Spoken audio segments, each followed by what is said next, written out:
আল্লাহ তাআলা সাইয়েদনা ইব্রাহিম আলাইহিস সালামকে বললেন যে ইব্রাহিম, এবার আরো বড় একটি কাজে তোমাকে অ্যাসাইন করব, বড় একটি মিশনে পাঠাবো। সেটা হচ্ছে আমার ঘরকে তোমার আবার পুনর্নির্মাণ করতে হবে, অর্থাৎ রিকনস্ট্রাক্টিং দ্য কাবা।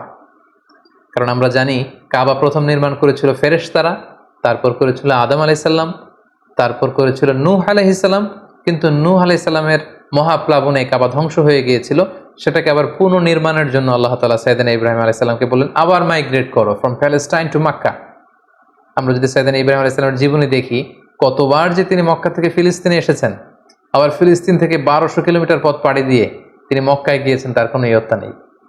তিনি কাবা নির্মাণের জন্য গেলেন এবং সন্তান ইসমাইলকে নিয়ে কাবা নির্মাণ করলেন। আল্লাহ তাআলা বললেন ওয়াইদ বাওয়ানা লিইব্রাহিমা মাকানাল বাইত, আমি ইব্রাহিমকে I pointed out for Ibrahim the site of the house, Kaaba ঘরের সাইটটা আমি দেখিয়ে দিলাম, এটা কতটুকু উঁচু হবে, কতটুকু দৈর্ঘ্য হবে, কতটুকু প্রস্থ হবে, তার সবটুকু আমি ইব্রাহিমকে বুঝিয়ে দিলাম। সাইয়েদনা ইব্রাহিম আলাইহিস সালাম সাইয়েদনা ইসমাইল আলাইহিস সালামকে নিয়ে কাবা নির্মাণ শুরু করলেন। ছোট্ট ছেলে ইসমাইল পাথর কেটে এনে বাবার কাছে দেয়। বাবা ইব্রাহিম আলাইহিস সালাম রাজমিস্ত্রির ভূমিকায় অবতীর্ণ হলেন। তিনি নিজ হাতে আল্লাহ তাআলার ঘর কাবা তিনি নির্মাণ করতে শুরু করলেন।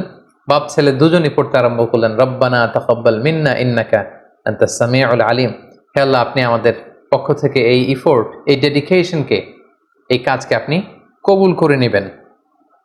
এবং আল্লাহ তাআলা বললেন যে ওয়াইদ জাআলনাল বাইতা মাসাবাতান লিন-নাসি ওয়া আমনা, আমি এই কাবা ঘরকে, ইব্রাহিম ইসমাইলের পদধূলি ধন্য এই কাবা ঘরকে গোটা বিশ্বের মানুষের মিলন কেন্দ্র বানালাম। যেটা আমরা হজ উমরার সময় দেখি, more than 2 million Muslims they gather together in Kaaba. কাবার চারিপাশে প্রায় 20 লক্ষেরও বেশি মানুষ একসাথে হজের সময় তারা সালাত আদায় করে। গোটা বিশ্ব থেকে প্রতিদিন উমরার জন্য মানুষ কিন্তু সেখানে যাচ্ছে, অর্থাৎ মানুষের একটা মিলন কেন্দ্র আল্লাহ তাআলা সেই এলাকাটিকে বানিয়েছিলেন, কিন্তু যেটা একটা সময় ছিল অনুর্বর, জনমানব শূন্য একটি এলাকা। এবং আল্লাহ তাআলা আমাদেরকে আদেশ করলেন ওয়াত্তাখিযু মিন মাকামি ইব্রাহিম মুসাল্লা, তোমরা ইব্রাহিমের দাঁড়ানোর জায়গাকে সালাতের জায়গা বানাও। অর্থাৎ যেই পাথরের উপর দাঁড়িয়ে সাইয়েদনা ইব্রাহিম আলাইহিস সালাম কাবাকে রিকনস্ট্রাক্ট করেছেন, আজ পর্যন্ত এই 2500-3000 হাজার বছর পরেও সেই পাথরটি আজও সংরক্ষিত আছে। আপনারা হজ উমরা যারা করেছেন তারা দেখেছেন সেই পাথরটির চারদিকে সেটা সংরক্ষিত আছে। সাইয়েদনা ইব্রাহিম আলাইহিস সালামের ফুটপ্রিন্ট সেখানে আছে, পায়ের ছাপ আছে। এবং সেটাকে সামনে রেখে টু দ্য ডাইরেকশন অফ কাবা সালাত পড়াকে আল্লাহ তাআলা আমাদের জন্য অবধারিত করেছেন, তিনি আমাদেরকে আদেশ করেছেন। এবং সাইয়েদনা ইব্রাহিম এবং ইসমাইলকে বলেছেন তোমরা কাবা ঘরকে পরিচ্ছন্ন করো, ঝাড়ু দাও। সাইয়েদনা ইব্রাহিম আলাইহিস সালাম সফলতার সাথে কাবা পুনর্নির্মাণের এই মিশনটাও সম্পন্ন করলেন।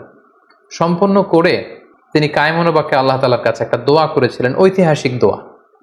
তিনি বলেছিলেন রব্বানা ওয়াবআথ ফীহিম রাসূলান, হে আল্লাহ, এই মক্কায় আপনি একজন রসুল পাঠাবেন, ইয়াতলু আলাইহিম আয়াতিক, যে আপনার আয়াত তেলাওয়াত করবে, ওয়া ইউআল্লিমুহুমুল কিতাবা ওয়াল হিকমা, এবং এই এলাকাবাসীদেরকে তিনি আপনার কিতাব শিক্ষা দিবে, সুন্নাহ শিক্ষা দিবে, ওয়া ইউযাক্কিহিম, তাদেরকে পরিচ্ছন্ন করবে, ইন্নাকা আনতাল আজিজুল হাকিম, আপনি মহাপরাক্রমশালী, আপনি প্রজ্ঞাময়। এই বরকতপূর্ণ দোয়ার বদৌলতে বেসিক্যালি আল্লাহ তাআলা আখিরি জামানার পয়গম্বর বিশ্বনবী মুহাম্মদুর রাসূলুল্লাহ সাল্লাল্লাহু আলাইহি সাল্লামকে প্রায় 2500 বছর পরে মক্কায় শেষ নবীর আগমন ঘটে। এবং আল্লাহ রাসূল সাল্লাল্লাহু আলাইহি ওয়াসাল্লাম তিনি বলতেন আনা দাওয়াতু আবি ইব্রাহিম, আমি হচ্ছে আমার বাবা ইব্রাহিমের দোয়ার ফসল। ওনার দোয়ার বদৌলতেই আল্লাহ তাআলা আমাকে এই পৃথিবীতে শেষ নবী করে পাঠিয়েছেন। একেবারে শেষ পর্যায়ে আল্লাহ তাআলা ইব্রাহিমকে বললেন যে ইব্রাহিম, তুমি মক্কা ছেড়ে যাওয়ার আগে মক্কাতে একটি ঘোষণা দাও, ঐতিহাসিক ঘোষণা, বিগ অ্যানাউন্সমেন্ট। সেটা কিসের ঘোষণা? সেটা হচ্ছে হজের ঘোষণা। কিভাবে হজ শুরু হলো, তুমি হজের ঘোষণা দাও। সাইয়েদনা ইব্রাহিম আলাইহিস সালাম বললেন আল্লাহ, এখানে কোনো মানুষ নেই, কোনো জনপদ নেই, কেউ নেই, আমি কার কাছে হজের ঘোষণা দেব? আল্লাহ তাআলা বললেন তুমি শুধু ঘোষণাটা দাও, গোটা বিশ্বের মানুষের কানে এই ঘোষণা পৌঁছে দেওয়ার দায়িত্ব আমি আল্লাহ নিজে নিয়ে নিলাম। সুবহানাল্লাহি ওয়া বিহামদিহি। আল্লাহ তাআলা বলছেন ওয়াআযযিন ফিন-নাসি বিল হজ্জ ইয়াতুকা রিজালা ওয়া আলা কুল্লি দামিরি ইয়াতিনা মিন কুল্লি ফাজ্জিন আমিক। ইব্রাহিম, তুমি ঘোষণা দাও, তোমার এই ঘোষণার বদৌলতে দেখবে আগামী বছর থেকে গোটা বিশ্ব থেকে মানুষ আসতে শুরু করবে।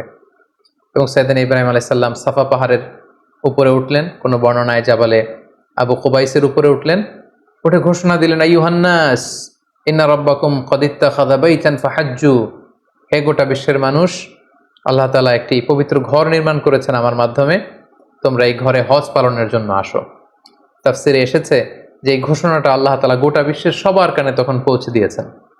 এমনকি আমরা তখন ছিলাম না এই পৃথিবীতে, আমরা রুহের জগতে ছিলাম, আমাদের কাছে আল্লাহ তাআলা এই আহ্বানটি পৌঁছিয়েছিলেন।